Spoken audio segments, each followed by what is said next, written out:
Yo les troupes, c'est Enloril et aujourd'hui petite vidéo particulière puisque l'équipe de la chaîne a pu mettre la main sur un exemplaire de la boîte Dominion. Et étant donné qu'on avait cette boîte là qui lancera officiellement le 3 juillet la V3 d'Age of Sigmar, on s'est dit qu'on allait faire des petites vidéos sur les War Scrolls qui composent la boîte et les nouvelles unités des différentes armées, les Cruel Boys et les Stormcast. Donc ici, je vous propose tout simplement de regarder avec moi et de découvrir les War Scrolls des Cruel Boys.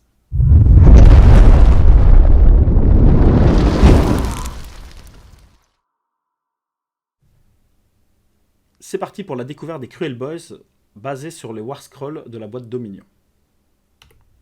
Alors première chose, le profil de bataille rangé.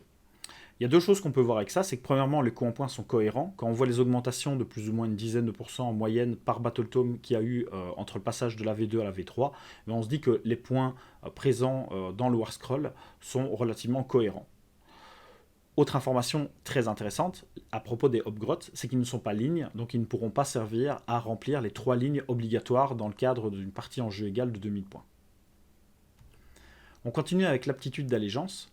Arme croûtée de venin. Si le jet de touche non modifié pour une attaque d'une figurine Cruel Boys Orruk est 6, l'attaque inflige autant de blessures mortelles à la cible que la caractéristique de dégâts de l'arme utilisée. Et la séquence d'attaque se termine. Ne faites pas de jet de blessure ni de sauvegarde, cette aptitude n'a pas d'effet sur les attaques des montures. Alors premièrement, cette aptitude d'allégeance va montrer un intérêt pour la saturation et les armes à dégâts multiples, puisque plus on aura de la saturation, plus on lancera de dés et plus on aura de chances de faire des 6. Les armes à dégâts multiples seront aussi très intéressantes, puisque avec un 6, comme l'arme aura des dégâts multiples, on en verra plusieurs blessures mortelles. Information ici assez intéressante, les Hobgrots, là encore, ont un défaut, puisqu'ils ne sont pas Cruel Boys Orruk, ils sont juste Cruel Boys, et donc ne peuvent pas bénéficier de cette aptitude d'allégeance. On notera aussi qu'il n'y a pas de relance des touches, ce qui va empêcher en fait qu'on essaye de maximiser le nombre de 6 pour envoyer des blessures mortelles. Il y a l'opportunité de faire des blessures mortelles sur du 5+, au lieu du 6 grâce au chaman, mais on va en parler juste après. Et ce sont les armes de mêlée et de tir qui sont concernées par cette aptitude d'allégeance. Donc une aptitude d'allégeance qui est relativement très forte, tout en étant assez équilibrée, je trouve. On continue avec le chaman vasomancien et grotte touilleur. Pour 125 points, vous avez un sorcier qui a deux possibilités. Soit il utilise ses poisons ou élixirs, ou alors il lance un sort.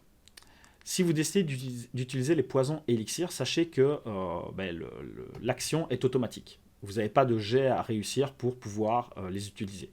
Ce qui veut dire que si vous affrontez une armée avec pas mal de personnages vous empêchant en fait de lancer un sort, vous avez peut-être tout intérêt à vous focaliser sur les poisons élixirs puisque l'adversaire ne pourra rien faire contre. Si vous décidez d'utiliser les élixirs, vous allez pouvoir mettre un bonus de +1 à la save sur une unité. Si vous décidez d'utiliser les poisons sur votre unité, à ce moment-là, vous allez faire des procs de BM sur du 5+, au lieu du 6. Le War Scroll possède aussi un sort, Convoquer la brume des marais, qui est lancé sur un 7 et qui permet d'avoir un +1 à la charge pour toutes les unités Cruel Boys Orruk sur la table, et d'infliger à toutes les unités ennemies un -1 à la charge. Là encore, ce sont les Cruel Boys Orruk, donc ça veut dire que les Hobgrots ne peuvent pas profiter de ce bonus. Les poisons élixir et Convoquer le brume des marais sont des bonus qui fonctionnent jusqu'à la phase de héros suivante, ce qui veut dire que vous allez pouvoir prévoir à l'avance que vous allez devoir tanker par exemple une phase grâce au +1 à la save, ou que vous aurez l'opportunité de pouvoir envoyer des blessures mortelles grâce au poison. Autre chose assez importante, en Bicwag, vous aurez l'opportunité de monter jusqu'à +2 à la charge grâce à Convoquer la brume des marais et au bonus de Bicwag. Parce que voilà, Game Workshop a annoncé que officiellement les Cruel Boys pourraient être joués en Bicwag. Donc je trouve que le War Scroll est très intéressant, très très bon, et pour moi c'est vraiment un des meilleurs, je pense, de la boîte. On continue avec le Nobscur avec Rotétendard. Alors lui je suis un petit peu plus mitigé, je dirais je le mettrais un petit peu plus en middle. Pour 115 points, vous avez un personnage sauvegarde à 4+, qui est totem, donc qui permet d'envoyer des aptitudes de commandement à 18 pouces, qui possède le pouvoir de Cranios, donc c'est une compétence qui lui permet d'avoir un anti-sort à 12 pouces sur 5+, pour protéger une unité alliée entièrement à 12 pouces de lui, sur du 5+. Et il possède aussi le souffle des fanges Drac, qui permet d'envoyer des blessures mortelles au CAC. Donc toutes les unités ennemies à 3 pouces de cette unité, sur un 1, il ne se passe rien, sur un 2 à 5, l'unité ennemie subit une blessure mortelle, et sur un 6, elle subit des 3 blessures mortelles. Alors pourquoi je le trouve relativement middle? Tout simplement parce que je trouve qu'il y a un potentiel dessus, le fait qu'il soit totem, la sauvegarde à 4+, le coup en point qui n'est pas trop exagéré, et le pouvoir de Cranios qui va permettre d'être anti-sort, protecteur en fait pour les sorts adverses pour une unité entièrement à 12 pouces de lui. Donc je trouve que ça c'est relativement assez intéressant. Le problème c'est que le souffle des phalanges Drac, ça n'envoie pas assez de blessures mortelles à mon sens. Il faut faire des 6 pour pouvoir envoyer de la D3 blessures mortelles, donc ça va être assez anecdotique comme dégâts. Et clairement, pour 10 points de plus, vous avez un chaman, un deuxième chaman, qui permettra d'utiliser des élixirs et des poisons, donc j'aurais peut-être plus tendance à ne pas le prendre lui et à essayer de trouver les 10 points pour pouvoir aller prendre le chaman. On continue avec le boss qui tue avec Grotte Surineur. Donc là, je le trouve très très bon. Puisque pour 140 points, vous avez un personnage qui peut soit avoir une sauvegarde à 3+, grâce au bouclier, sinon c'est 4+, ou alors vous lui mettez un fléau et à ce moment-là, vous avez 2 attaques supplémentaires à 3+, 3+, moins 1 pour 1 dommage. Personnellement, je pense que le bouclier sera beaucoup plus intéressant, puisque les 2 attaques sont relativement anecdotiques, même si ça touche et blesse relativement bien, c'est que 2 attaques, du rend d'un moins 1 pour 1 dégât, donc je ne suis pas spécialement fan du profil de l'arme. Sachez aussi que bien qu'il ait 6 PV, vous avez virtuellement 7 PV minimum, grâce à la compétence du Grotte Surineur, retenez-les, qui permet en fait d'allouer une blessure ou une blessure mortelle au grotte qu'il va annuler sur du 6, sinon il meurt. Donc c'est un PV, on va dire, virtuel supplémentaire, donc vous avez au minimum 7 points de vie. Il a en plus une compétence, ça fait partie du plan, qui permet à une unité Cruel Boys d'avoir une perte maximum sur les tests de déroute ratés. Donc ici c'est Cruel Boys, donc ça veut dire que les Hobgrottes peuvent en profiter pour le coup. Donc voilà, je trouve le Warscroll très intéressant, puisqu'il va permettre justement de diminuer les pertes sur les déroutes. Et quand on verra que la bravoure des différentes unités est relativement faible, clairement c'est quelque chose qui peut énormément aider les joueurs. On continue avec le boss qui tue sur Bruxodonte. Donc c'est lui aussi un boss qui tue, mais sur une monture. Alors lui il coûte 200 points. Donc c'est un peu plus cher que l'autre. Par contre, il possède automatiquement une Seva 3+, parce qu'on ne peut pas lui mettre un fléau. Je rappelle que les Seva 3+, peuvent être facilement upgradés à 2+, grâce au bouclier moustique, aux élixirs dans le cas des Cruel Boys, à l'heure de gloire et défense en règle, donc qui sont des aptitudes de commandement et des interventions héroïques. Vous avez 10 points de vie, donc ça en fait vraiment un gros tank, un gros sac à PV. Et lui aussi possède la compétence, ça fait partie du plan, qui permet donc à une unité de Cruel Boys d'avoir maximum une perte sur un test de déroute raté. Vous avez une compétence supplémentaire, comme il est sur une monture, c'est un chien sauvage qui permet d'avoir un +1 à la touche sur la charge. Donc autant de la monture que du cavalier. Alors je rappelle que l'aptitude d'allégeance ne fonctionne pas pour les montures, ce qui veut dire qu'il y aura seulement 4 attaques qui pourront profiter justement de potentiellement créer des BM. Alors petit trick intéressant pour lui, vous pouvez lui donner en fait un tome des arcanes qui va lui permettre de se transformer en sorcier, en fait, de devenir un sorcier. Vous pourrez lui permettre de lancer sur lui-même arme enflammée pour passer son arme à dégâts 3, ce qui permettra de balancer 3 blessures mortelles sur du 6, voire du 5 avec un poison.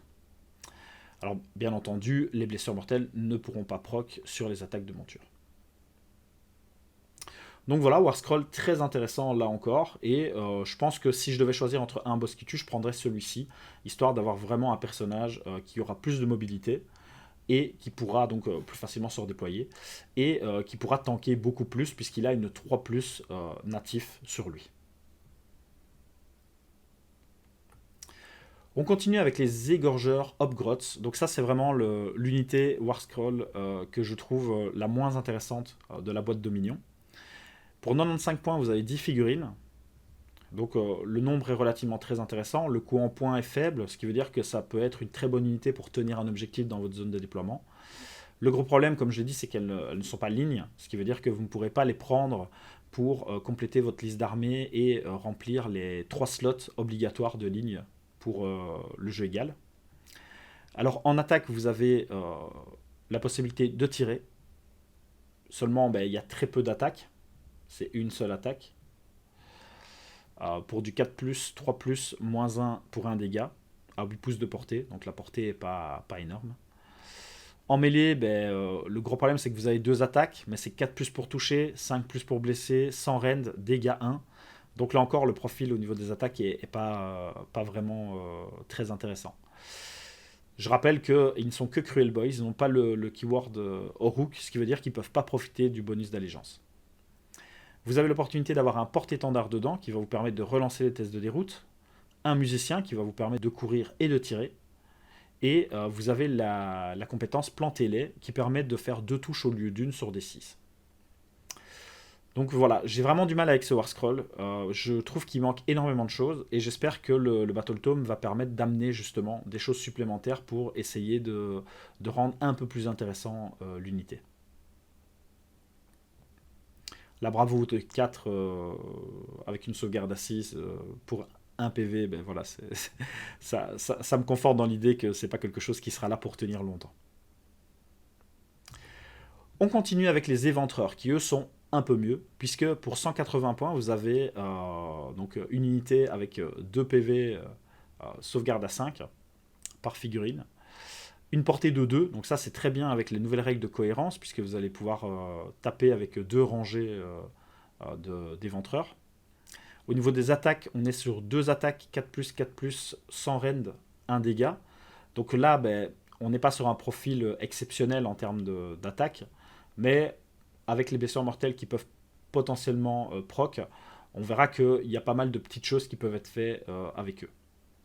La sauvegarde à 5+, et la bravoure de 5 font que ils vont très très vite mourir quand même, malgré les 2 PV.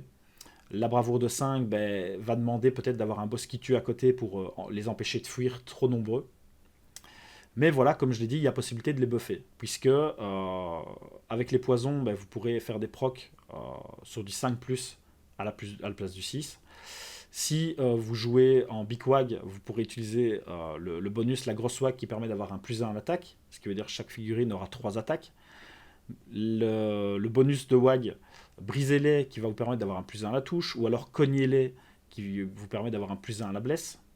Et rajoutez à ça en plus un Warchanter qui va vous permettre, avec le rythme Tuerie, d'avoir encore un +1 à la touche. Ce qui veut dire que vous arriverez avec tous ces bonus-là, donc c'est vraiment l'alignement des planètes, on est d'accord, avec 30 éventreurs, vous pouvez balancer en moyenne une trentaine de blessures mortelles avec l'unité.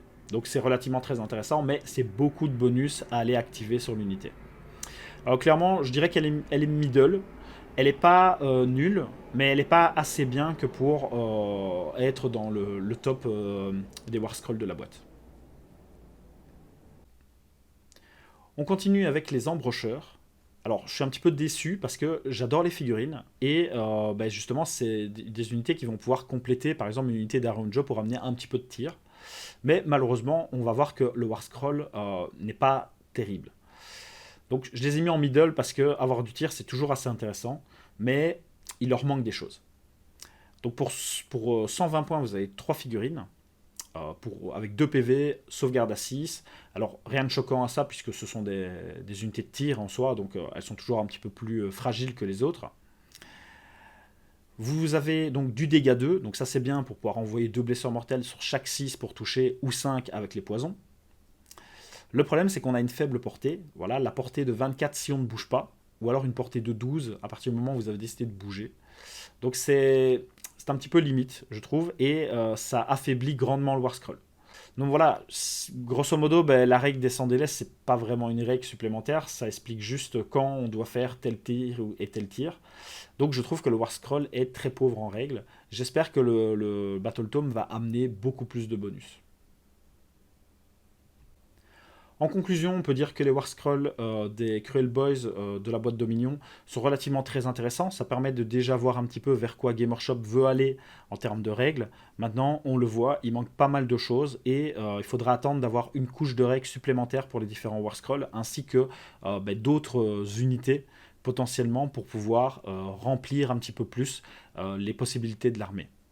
Dans tous les cas, moi je trouve les figurines magnifiques, donc je vais m'empresser de les peindre, et dès que j'aurai l'opportunité de pouvoir les essayer, je m'y mettrai tout de suite. Je vous remercie dans tous les cas de m'avoir écouté, et je vous dis à tous à la prochaine.